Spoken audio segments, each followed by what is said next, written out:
Hi everyone, this is just a very short Bible study with questions for individuals and groups in Crofton Parish, part of our Manifesto for a New World series as we are journeying through Jesus' most important formative teaching, the Sermon on the Mount. And this week we're spending the first of 2 weeks in those opening statements of Jesus at the beginning of the Sermon on the Mount called the Beatitudes.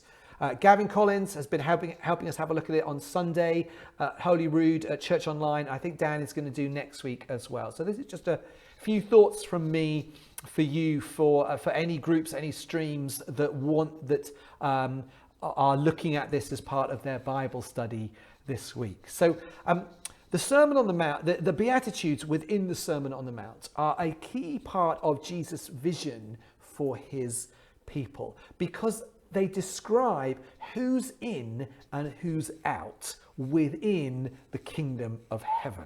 They describe the haves and the have-nots.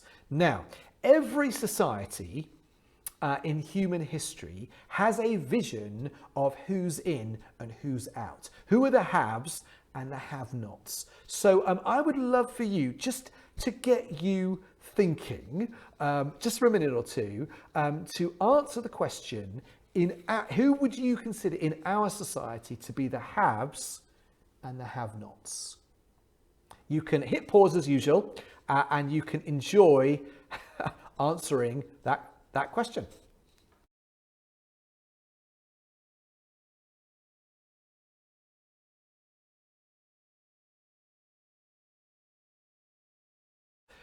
What's really interesting about Jesus' description in the Beatitudes of who's in and who's out, the haves and the have-nots of the kingdom of heaven, is that it would not fit in any human society's vision of who's in and who's out, of the haves and have-nots. It just wouldn't work. Let's just take a couple. So think of the Soviet propaganda from the middle of the 20th century. What kind of ideal character did they have? Well, it was the heroic worker, wasn't it? It was the heroic worker on the posters, out in the fields or in the factories, the means of production, contributing to the common good. That was their ideal figure. What about today? Well, in the West, we love the successful entrepreneur, the self-made man, the person who's built them up from nothing and made, probably become wealthy along the way and got a huge house and a private jet or something. That's, the kind of heroic person that we describe in the modern world. And lots of different societies, lots of different times have had their own narrative around ideal figures, who's in, who's out, the haves and the have-nots. And yet the Beatitudes doesn't fit any of them. Doesn't fit any of them. Here we begin. Let's begin, shall we? So, blessed are the poor in spirit. What? But theirs is the kingdom of heaven. Right? What? Blessed are those who mourn. Why? Because they'll be comforted. Blessed are those who hunger and thirst for righteousness. Blessed are the merciful. What? One of the commentators on this passage asked the question for the disciples listening: when did they stop nodding? When did they stop nodding along? Because as Jesus goes through, you kind of begin to start to worry that you might be on the wrong side of this dialogue, don't you? You start to think, oh, maybe I'm not as in as I thought I was. I mean, if in means being heroic and, kind of self-made person, well, I can do that. But blessed are the poor in spirit. Well, I've had quite a good day and I'm feeling okay, thanks. Blessed are the merciful. Well, can we not ask how I'm treated my employees recently then, please? Blessed are the meek, for they'll inherit the earth. But, it's all suddenly beginning a little bit awkward, because Jesus' vision of who his kingdom is for begins with those for whom most visions of society would consider to be the have-nots, those that are excluded by society's visions. It begins with the excluded, those on the outside. And yet Jesus says they're blessed because they're his. So here's another quick question for you to have a think about, and then we're going to explore this a little bit further. As you read through the Beatitudes, is there one that really resonates with you? that you really say, yeah, that feels like me? And or alternatively, is there one where you say, I don't think I've ever been that. Don't think I've ever been that person. So as usual, you can pause for a couple of minutes, have a little chat, and we'll come back in just a minute or two.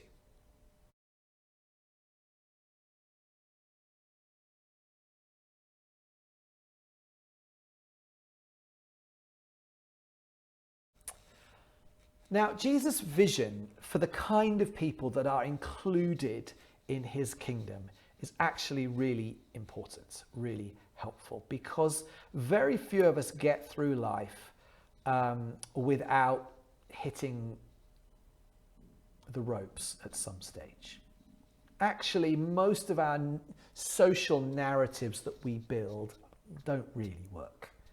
So Jesus walking into everyday life and saying, everyday ordinary people, broken people, poor in spirit, mourning, trying to be merciful, those who are trying to be peacemakers, actually, I think is much more hopeful, because it says actually anyone and everyone can be included in his vision. But what does it mean to be part of his vision? What does it mean to be part of the group of people who get included in Jesus' vision for his people? What does it mean to be blessed? Blessed. What a great word. We love that word. It's a kind of it's a hashtag now on social media, isn't it? Hashtag blessed. And when we put it out there, it's normally because we just bought a new car. Hashtag blessed. I just got myself a large caramel latte from Costa. Hashtag blessed. We tend to think of it in terms of material terms, in terms of getting what we want, in terms of succeeding. I won an award. Hashtag blessed. It's become slightly ironic on social media. Like my dog just rolled in something disgusting. Hashtag blessed. Those are become a little bit of a joke. But that is absolutely not what Jesus means by the word blessed. What does he mean by the word blessed? It's a funny old thing. We're 2,000 years after the Sermon on the Mount, and actually people still find it difficult to translate that word well, easily. Scott McKnight says that word, that single word alone, blessed, has got at least 5 different interpretative keys to it. 5. I'm not going to do all of those 5. Don't worry about it. So this is Richard's idea of what Jesus, how we might translate the word blessed, and it would be this: God's favor is on. God's favor is on the poor in spirit, for theirs is the kingdom of heaven. God's favor is on those who mourn, for they'll be comforted. God's favor is on those who hunger and thirst for righteousness, for they'll be filled. God's favor is on the merciful, and they'll be shown mercy. God's favor is on those who are pure in heart, and they'll see God. God's favor is on the peacemakers, for they'll be called children of God. I'm probably going to miss a couple out now, but God's favor is on you when people persecute you, do all sorts of things to you because of me. For great is your reward in heaven. God's favor is on. And that's interesting, isn't it? Because God's favor is on us at unusual moments.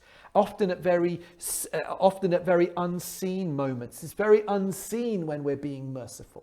Very rarely public. Very unseen when you're trying to be a peacemaker, trying to make peace rather than just feed conflict. Very unseen when you're pure in heart, when you're poor in spirit, when you're mourning. Very rarely publicly. Often the people we tend to think that God's favor is on is very public.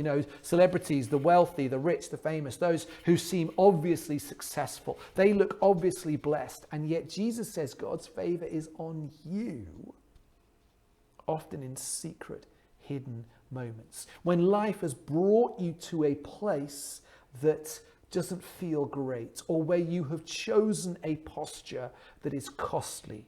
You've chosen to be merciful rather than vengeful. You've chosen to be a peacemaker rather than a war maker. You've chosen to be pure in heart rather than to indulge the worst excesses of your nature. And implicitly, Jesus' understanding of what it means to be blessed is that it is what it means to be his. Because if you remember, the Sermon on the Mount is Jesus' vision for his people. This is the economy of God within his kingdom. And outside his kingdom, it often doesn't look like that. Because outside his kingdom, God's favour is not on the meek. God's favour is on the strong. But within the kingdom, God's favour is on the meek, because it's those that Jesus can use to accomplish great things. So my final question to you this week is, which one of these Beatitudes would you like to be true of you? We've talked about ones maybe you've had some experience of, maybe some you haven't, but which one of these would you like to be true of you, and why?